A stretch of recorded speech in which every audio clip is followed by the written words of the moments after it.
Sa pagpatuloy ng impeachment trial ni Chief Justice Renato Corona, sinabon ni Senate President Juan Ponce Enrile si Lead Defense Counsel, retired Justice Serapin Cuevas. Saksi si Mariz Umali. Sa pagpapatuloy ng cross-examination sa kanya ng prosekusyon, inusisa si dating Manila Mayor Lito Atienza kaugnay sa chequeng ipinambayad ng Manila City Government para sa binili nitong property sa Sampaloc, Maynila mula sa Basa Guidote Enterprises o BGEI, kumpanyang pag-aari ng asawa ni Chief Justice Renato Corona na si Cristina. Tanong ng prosekusyon sa dating alkalde, bakit daw sa isang kopya ng cheque na hawak ng Commission on Audit ay may nakasaad na Cristina Corona in trust for BGEI.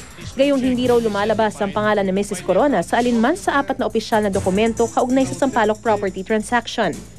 Pero paulit-ulit na sagot ni Atienza, hindi po ako ang nagpe-prepare ng cheque at yan po ay prosesong sinusunod ng City Treasury when they are supposed to be issuing the necessary payments.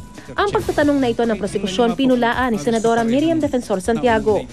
You're asking the wrong witness. Call someone from COA and ask them if this is certified true copy and then explain why 2 certified copies from the same office appear to be different from each other. You cannot get the answer from this witness. You are forcing him to make a conclusion of fact when he has already testified for the record that has nothing to do with the preparation of these documents. You're harassing the witness. That is what you are doing. I'm sorry, Your Honor. You should be sorry. That is not my intention. Whether it was the intention or not, that was the result. Sandali naman tumestigo si Attorney VC Cadangin, pinuno ng BIR Law Division, para sabihing exempted sa pagbabayad ng capital gains tax ang BGEI para sa binenta nitong lote sa Manila City Government. Kaugnay pa rin ang usapin ng Sampaloc property na binili mula sa BGEI, ipinresenta ng depensa ang records officer ng Manila City Government, gayon din ang Manila Market Administrator. Pero hindi na sila pinasalang ng presiding officer sa witness stand. If there is a defect in the sale, it's impertinent, immaterial, irrelevant in this proceeding. What I'm trying to avoid is we're cluttering this proceeding with so many collateral, irrelevant, immaterial issues. We're wasting time. Pinahintulutan naman ng korteng iharap ng depensa si Noel Quintanar, kinatawa ng Fort Bonifacio Development Corporation para tumestigo kung bakit na-delay ang pag-deliver sa mga Corona ng binili nilang condo unit sa Bonifacio Ridge. 2005 pa raw nabayaran ni Mrs. Corona ang unit sa halagang 9.1 million pesos, pero di ito na-turn over agad dahil inireklamo ni Mrs. Corona ang ilang depekto raw sa unit. 2010 lang idineklara ng punong maestrado ang ari-ariang ito sa kanyang SALN, kung kailan ganap na na-turn over ang condo unit matapos ang mga repair. Pero giit ng prosekusyon, dapat 2005 pa ito isinama sa SALN ni Corona. Hindi kinailangan ng Senate Impeachment Court ang kanilang pagkadismaya sa depensa sa naging listahan ng kanilang mga testigong ipinresenta ngayong araw sa pagpapatuloy ng impeachment trial. Sa halip daw na lalo pang humaba ang mga diskusyon at argumento sa mga bagay na wala naman umanong kinalaman sa kaso, muling lumutang ang suhestyon. Bakit hindi na lamang ang mismong punong maestrado na si Chief Justice Renato Corona ang paharapin sa impeachment court? Kung talagang walang tinatago si Chief Justice Corona, bakit hindi lang siya ang dalhin nyo rito para siya mismo ang sumagot sa lahat ng mga alegasyon? Kung sa gayon, matapos na kagad itong impeachment trial at makapag-render na ng desisyon kagad. Hindi yung katulad ng mga witnesses na pre-presenta nyo rito. Hindi naman kailangan. Pwede naman i-stipulate ng prosecution panel yan. You're just wasting the time of this court. He is the Chief Justice of the country, Your Honor. And out of respect, we should at least give him some consideration whatsoever, irrespective of the nature thereof. Now, you're castigating the defense for presenting witnesses that like this and like that. We have presented only 5 witnesses, Your Honor. And they are very, very important to our defense, Your Honor.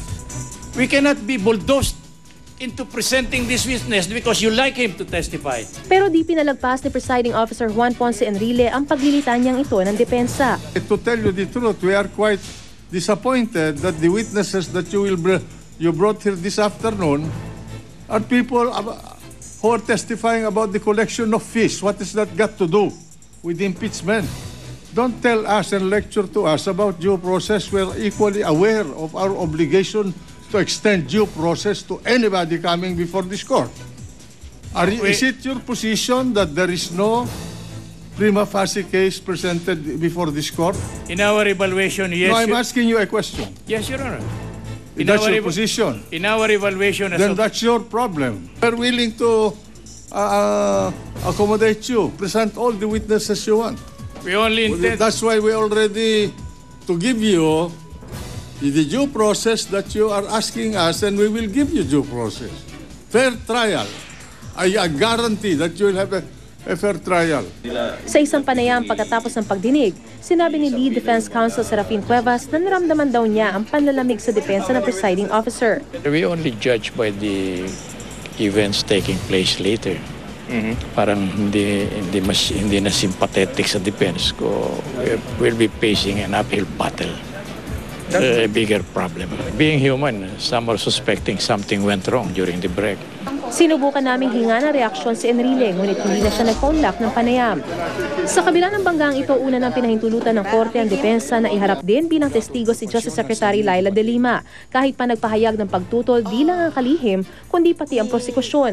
Naghain naman ng motion to inhibit ang depensa laban kay Senador Edgardo Angara dahil may conflict of interest na umano ang pagiging judge ni Angara sa impeachment trial. Hinirang nakasibilang deputy spokesperson ng prosekusyon ang anak ng senador na si Representative Sonny Angara Jr. Politikal na pabor din daw na maituturing ang pagkakakuha ng proyekto ng senador para sa lalawigan ng Aurora. Nanindigan naman ang senador na tungkulin niya ang pagiging huwes sa paglilitis kay Corona. Isang gimmick lang aniya ang paghahain ng mosyon ng depensa para protektahan ang kanilang kliyente at mapilit siyang bumoto pabor kay Corona. Ako si Mariz Umali, ang inyong saksi. Samantala, desidido raw ang mag-asawang Raymart Santiago at Claudine Barreto na maghain ng kontrademanda laban kay Mon Tulfo. Yan po ay kahit nakakatanggap daw sila ng pananakot mula umano sa kampo ng kolumnista. Saksi si Victoria Tulad. Maluha-luha si Claudine Barreto habang ikinukwento ng asawang si Raymart Santiago kung paano umano na trauma ang kanilang mga anak nang makitang tinadyakan umano ng mamamahayag ni Ramon Tulfo ang kanilang ina. Raymart, kumusta yung mga bata? Ayun, meron po silang bukas. May schedule sila sa doktor dahil sa na-trauma nga.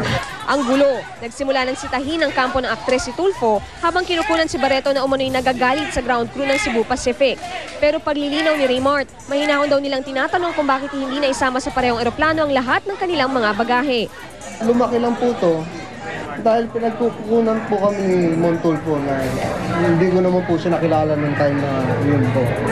At yung sinabi ko po na tinanong ko po siya mabuti, ano po sir yung ginagawa niyo? At sinuntok niya po ako at sinipa.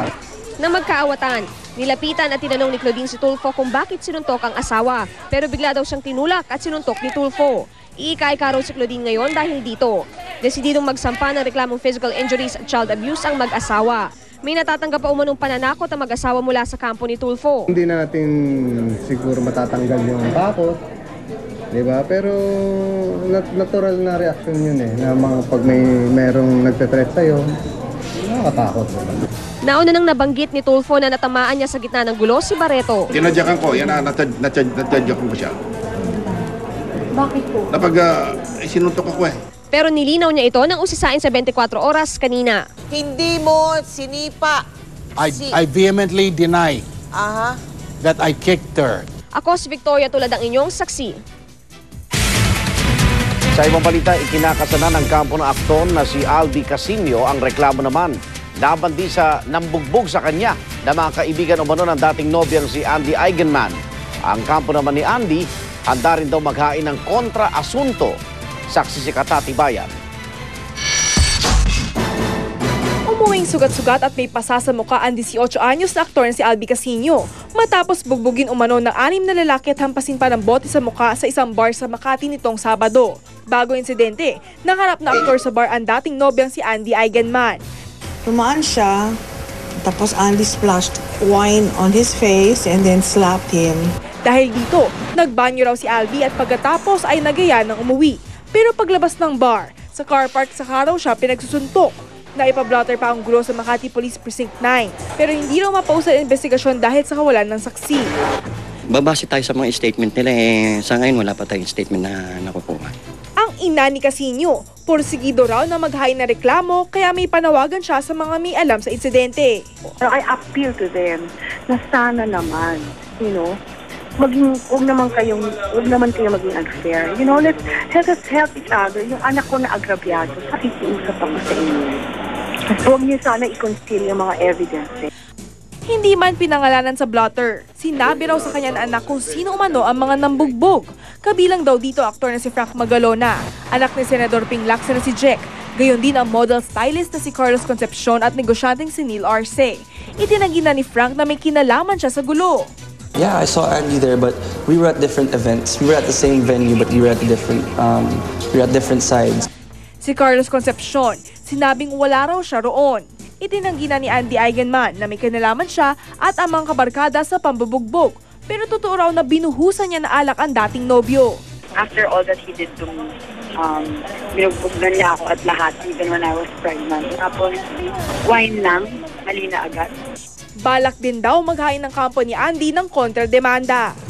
Masama ang loob niya dahil nagagawit siya at pinipinpoint siya na siya ang mastermind na nananahimik ang anak ko. Ako si Katati Bayan, inyong saksi.